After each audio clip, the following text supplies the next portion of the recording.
The Indian government has gone to war with its own people because it wants to impose one imagination on 1.3 billion of us. It wants to impose one singular suffocating memory on our 1.3 billion people. What is the nature of this war? Farmers are committing suicide by the thousands. The economy is decimated. The rupee is on its knees. Petrol is at an all-time high. The stock market has imploded. 12 lakh crore in non-performing assets, and the banking system is jammed shut.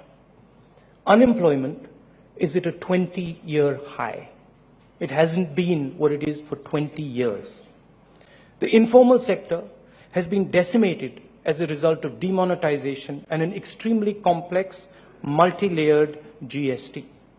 Millions and millions of small and medium businesses have been wiped out. Public confidence is in tatters. This, my friends, is the price of hatred. Aspiration is slowly turning into anger. Dalits and tribals are agitating across the country.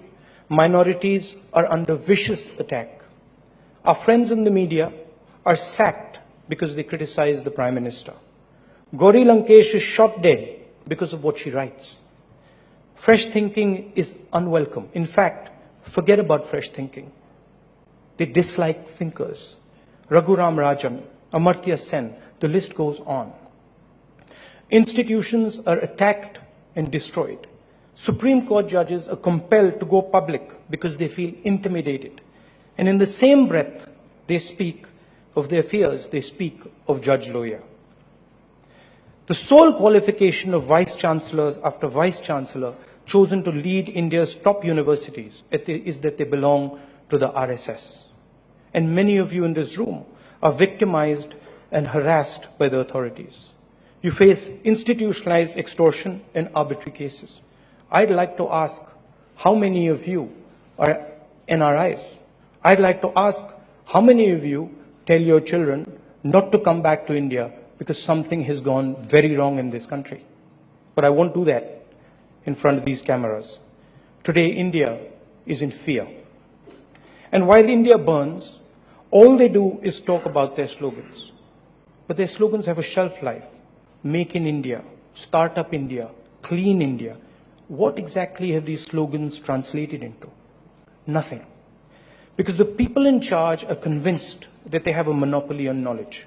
They're convinced that only they understand, that no one in this country understands anything about India or the dreams of its people except them.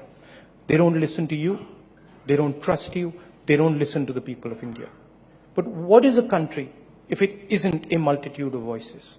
What is a country if it isn't a conversation?